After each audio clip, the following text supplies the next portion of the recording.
Bonjour et bienvenue dans ma Casbah. Aujourd'hui, j'ai le plaisir d'accueillir Samir. Bonjour Samir. Bonjour Fatima. Comment tu vas? Ça va très bien. Depuis la dernière fois quand on s'est vu dans le sud de la France, c'est ça hein? Ça va très Vous bien. avez fait un bon couscous Oui. de Kabylie. C'est là d'où tu viens hein? Oui. Donc tu as grandi en Kabylie, c'est ça? Oui. D'accord. Et comment se fait-il que toi, le petit berbère de Tizi Ouzou, est atterri en France? En France. En fait, moi, je m'appelle Samir, donc je suis né effectivement en Kabylie. Et ça fait 5 ans maintenant que je suis en France. 5 ans exactement. Et je suis né dans un petit coin en Kabylie, un coin perdu. Malgré tout cela, il y avait une personne qui me connaissait depuis avant même que je sois né. Ah ouais, c'est qui? Tes parents? C'est plus que ça. C'est plus que ça. C'est quelqu'un qui aime aussi mes parents, qui connaissait mes parents. Ah bah tu vas nous raconter tout ça. Des plans merveilleux pour moi justement. Donc tu as grandi dans une famille berbère, dans ton petit village de Kabylie. Je suppose que tu as grandi dans une famille musulmane? Oui, c'est une famille berbère, évidemment. Quand on est né en Algérie, on était musulmans. C'est vrai qu'on ne pratiquait pas, mais voilà, on a étudié à l'école. J'ai étudié, moi-même personnellement, j'avais mes dire cours. Les textes coraniques? Tout à fait. J'avais un très très bon contact avec mon prof aussi de sciences islamiques à l'école, et qui est devenu plus tard mon ami, un pote à moi, et que j'ai étudié comme tous les élèves qui grandissaient en Kabylie. Mais je ne pratiquais pas avant, tout ce que j'ai étudié, je ne pratiquais pas. Tu n'étais pas forcément un vrai pratiquant, comme on dit. Tout à l'heure, tu as dit qu'il y avait quelqu'un qui te connaissait avant ta naissance. De qui tu parlais? En fait, je ne savais pas tout ça avant. Ouais. Je pensais que je suis né sur Terre. Le but, c'est qu'il faut que je me débrouille pour vivre. Et quand je suis grandi, donc mon but, c'était d'aider mes parents pour avoir un peu d'argent. Je suis le fils aîné et j'ai 7 frères. 7 frères et sœurs. Non, et sœurs. Donc j'ai 3 sœurs et 3 autres frères. Moi, c'est le 7e. Plus mes parents, donc il n'y avait que mon père qui travaillait. Et mon but dans ma vie, c'était d'aider mon père. En plus, nous, dans notre culture, le fils aîné, il a beaucoup de responsabilités. Il a beaucoup d'importance et de responsabilités. Et le second papa. Tout à fait. Et j'ai tout fait pour aider mes parents financièrement. Alors, je faisais de la vente, réparation, matériel informatique dans un petit magasin. Mais derrière tout cela, j'étais un petit trafiquant. Je faisais un peu de trafic de tout ce qui est papier. Pour arrondir les fins de mois? Tout à fait, comme on disait. Et surtout pour aider mes parents. Mais ce que je pensais que c'est quelque chose de bien. Et je faisais même des CD, des choses qui sont très très mauvaises. Ah, les CD, tu faisais des copies, tout à fait, CD des copies, tu revendais? Exactement. Mais même des films qui sont pas bons, tout ça. Mais pour moi, je disais, si je peux ramasser un peu d'argent, je le ferai pour subvenir aux besoins de ma famille. Et donc j'ai eu un parcours comme ça. Et finalement, tout ce que je faisais, c'était pas du tout bon. Mais je ne savais pas qu'il y avait quelqu'un qui me surveillait. Je ne savais pas qu'il y avait quelqu'un qui avait ses yeux, son regard sur moi à ce moment-là, qui a des plans merveilleux pour moi. Comment tu as su que cette personne existait? Au moment où je l'ai rencontré. Tu l'as rencontré comment? En fait, jamais cette personne, il s'appelle Jésus-Christ, Sidna Isa, Yeshua al-Masih. Et cette personne, personne ne m'a jamais parlé de lui. Et on était le 31 décembre 2006 à minuit. Ma famille, 9 personnes, donc ma famille, et il y avait 2 cousins à ma mère qui sont invités, qui sont venus.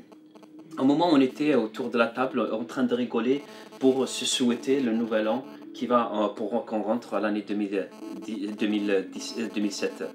Et j'avais mon petit frère, moi j'avais 19 ans, mon petit frère il avait 17 ans. Et à un moment donné, il était là, il est tombé, les yeux ouverts, et il commence à crier, il appelle, il parle Jésus. Il voit Jésus, il parle avec lui. Mais moi, devant tout le monde. Et j'ai tout fait pour réveiller mon frère, je n'arrivais pas. On le prenait, même vous le tapez, il sent rien. Et en fait, je ne connaissais pas tout ça à l'époque. Et aujourd'hui, j'ai compris que c'était son esprit qui était parti. Mais je ne connaissais pas. Et donc, j'ai tout fait pour réveiller mon frère, je n'arrivais pas. Il crie, il parle à haute voix. Il décrit Jésus. Waouh, regardez, il est là, Jésus, qu'est-ce qu'il est beau. Il commence à parler de Jésus. Et ce qui nous a étonnés, je dis, mais arrête, mais c'est quoi? Jésus, c'est pas pour nous, c'est un prophète, c'est pour l'Europe.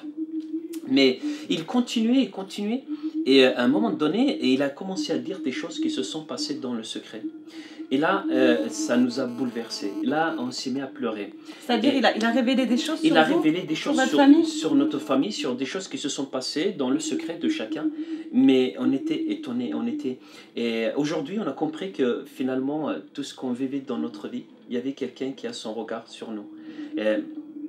Et qui nous protégeait malgré tout cela. Et c'est un regard d'amour. C'est pas un espion, mais c'était un regard d'amour. Et excuse-moi, ton frère, après, il s'est réveillé? Et il s'est réveillé après. Il a dit aussi des choses qui se passeront dans le futur. D'accord. Et nous, on s'est mis à pleurer, toute ma famille, plus les 2 invités. On s'est mis à pleurer, et quand il criait, dit Jésus, pardonne à ma famille, pardonne nos péchés, pardonne. Et en fait, ma sœur Fatima, il s'est passé quelque chose dans notre famille que je n'ai jamais vu de ma vie. C'était une présence que je ne peux pas toucher, mais c'était un amour. Je ne peux pas le décrire. Quand je regardais ma famille, mes parents, mes frères et À ce sœurs, moment-là? à ce moment-là, précis, quand ouais. je les regardais, je les aimais pas parce que c'est de ma famille, mais je les aimais d'un amour extraordinaire. Donc ça communiquait l'amour entre vous? Exactement. Il y avait une présence, mais à cette époque, je ne connaissais pas tout ça.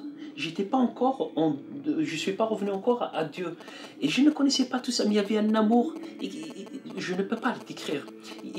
Je peux dire qu'il y avait quelqu'un, mais je ne peux pas le toucher, mais je le sentais. Wow. Et ça, c'était vraiment Dieu qui est venu nous visiter. Et nos cœurs, ils étaient repentis. On s'est vraiment senti qu'on était à côté de la plaque.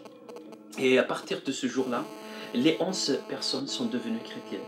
Et on a accepté toute Jésus. La famille, les toute parents, la famille, les frères les cousins, et les invités. Et je bénis Dieu. C'est pas que on n'a pas dit seulement oui Jésus, tu es bon et il n'y a pas de souci, on est ok. On a dit oui, si Jésus on t'aime, tu es bon, mais on veut te servir. Vous avez tous accepté Jésus. Comment ça s'est fait en fait pour vous après ce qu'on appelle nous grandir spirituellement, c'est-à-dire de rencontrer d'autres personnes pour vous accompagner, parce que j'imagine que quand on vit une telle expérience, on a envie d'en savoir plus. Tout à fait, ma soeur Fatima, c'est exactement ça. En fait, avec cet amour, quelque chose qu'on a découvert de nouveau, qu'on ne connaissait pas avant, et qu'on a compris, et on a trouvé que finalement, Dieu, c'est notre Père, quoi, c'est notre Papa, et ce n'est pas une religion. Donc, on aimerait partager on voulait partager cette bonne nouvelle autour de nous, et on avait une joie immense de raconter aux gens ce qu'on a vécu. Malheureusement, ce n'était pas avec la même manière quand les gens nous répondaient, les gens nous prenaient pour des malades, ils nous prenaient pour défaut, et pourtant on est allé que leur amener du bien, quoi, de leur raconter que Dieu finalement c'est un Dieu d'amour, qu'il n'est pas venu ici pour nous tabasser ou nous faire peur. Donc à partir après de cela, donc on a commencé un petit groupe de faire des liens, des petits contacts, parce que entre vous, tout à fait, quand on rencontre vraiment, quand on vit de telles expériences, on aimerait connaître encore plus. Ouais. Donc on voulait connaître encore plus et s'approcher plus de ce Dieu finalement qu'on venait de connaître, d'en rencontrer. Et donc on a commencé à faire des petits liens en cachette discrètement avec des frères et sœurs, donc de bouche en oreille. S'il y a un chrétien dans un petit village, donc on prend son numéro, et un jour, je me rappelais, tout à fait, vous avez pu connaître d'autres personnes. Tout à fait, en cachette. Et un jour, je me rappelais, ça marque la première fois qu'on a fait la première réunion, c'était en pleine forêt, dans une montagne, et on était 7 personnes. Et après, on a continué, on apprenait, on partageait la Bible. Après, on a vu que finalement, on n'était pas seul en Algérie, et surtout en Kabylie. Oui, il y a beaucoup de chrétiens en Kabylie, il y a beaucoup de choses que Dieu fait là-bas. Merci beaucoup, Samir, pour ce partage. Peut-être que vous aussi, vous avez vécu des expériences surnaturelles. J'aimerais vous encourager à faire comme Samir, à chercher pour comprendre et pour aller beaucoup plus loin dans votre expérience. Je vous dis à très bientôt sur Makasba. Et c'était Samir avec nous, Samir qui est d'origine kabyle. Il est venu avec les montagnes du Djurdjura et il nous a présenté un petit peu son cheminement, son parcours. Et je sais que vous êtes des centaines, des milliers en Algérie à nous suivre sur le plateau de www.makasba.net. C'était un petit clin d'œil pour vous, Samir, qui vient de la Kabylie, qui a partagé son cheminement spirituel. Merci à chacun, merci à chacune et à très bientôt sur le plateau de Makasba.net. Azoul!